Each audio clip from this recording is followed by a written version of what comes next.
my name is Tobias. I'm with Discount Vending, and today we're going to be talking about adjusting the tray height for your machine. Now, to adjust the tray height, let's just say you have really tall products like full-size bleach or full-size laundry detergent. You can pull the tray out like this, just like you're going to stock it, and then there's just one wire harness that connects the tray to the machine, and that's in the back right here. Looks like this. There may be some zip ties that are holding this wire harness to the tray. You can clip those to allow this wire harness to be, the tray to be removed from the rest of the machine. We can disconnect this wire harness while the machine's on. That's totally fine. And to do that, we're just going to push down on the thumb plate on the right side here and pull the two halves apart like this. And now we can lift up the tray and continue pulling forward and pull that tray out of the machine. I'm just going to set this aside over here for right now. There's a rail on the left and the right side of the machine that's held on with a single screw. We're just going to go ahead and remove that one screw from the inside of the rail, and that'll let us move the rail up or down any number of these spaces.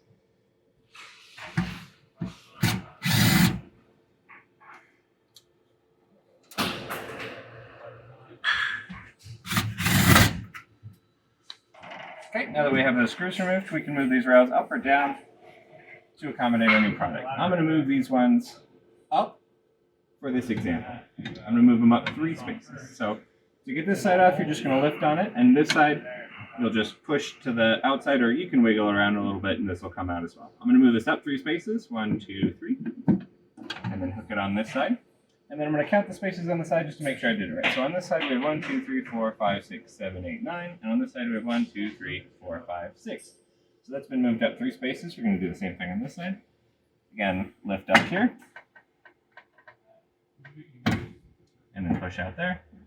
1, 2, 3. And we're going to count these spaces. 1, 2, 3, 4, 5. So I actually moved this one up a little too high, so we're just going to move it back down. 1, 2, 3, 4, 5, 6. Okay, so now that those are in place and level, we're just going to screw these back in. Be careful not to strip these.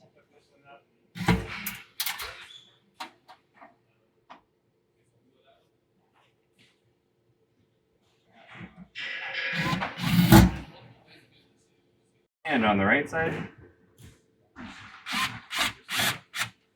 just like that. Now we can put the tray back into the machine. Okay, and then I like to replug in the wire harness right here, but you can do it after the tray's all the way in as well. Whatever works best.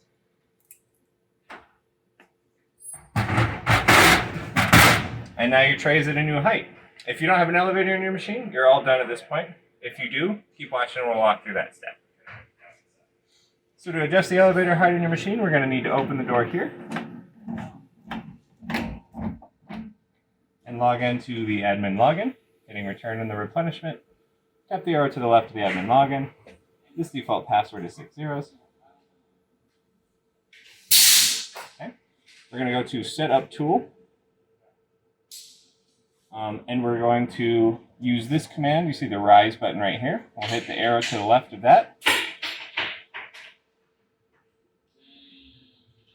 And the layer number is going to be the number of the trays from the top. So this tray that I moved right here is the second tray from the top, 1, 2. So we're going to select layer 2 and confirm. And I'm going to hit rise here, and the elevator is going to come up to where it thinks that tray is.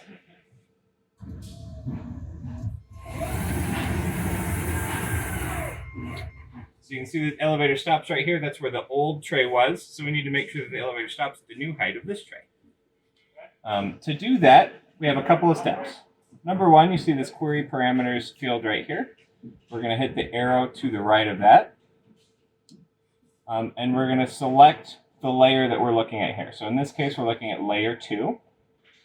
So remember 2 from the top, layer 1, layer 2. So we're going to select layer 2 right there and hit confirm. And then we'll do the same thing at setting parameters right down here. So layer 2 and confirm.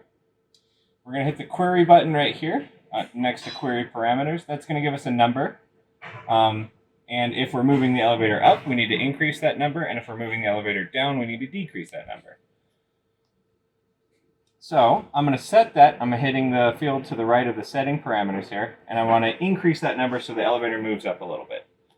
This is going to be a little bit of a back and forth. This number is a little arbitrary. It's the number of revolutions this bottom motor takes to get the elevator to this point. So we're just going to make a guess, and we'll tweak it up until we get to where that elevator is. So each 100 is roughly an inch, it feels like. So I'm going to increase this to about 7,900. And then I'm going to hit the set button. I'll hit confirm. It's going to take a second to set that new tray height. And then we're going to check that by hitting the rise button here. So now the elevator rose to its new height. You can see that's still not high enough, so we're just going to increase that number again real quick. So I'm going to say 81.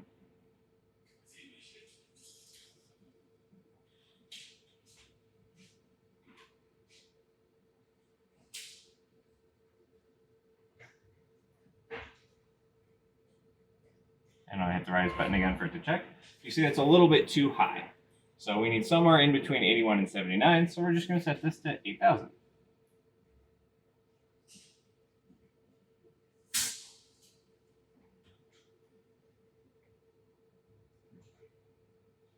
And then I'll hit the rise button to check it.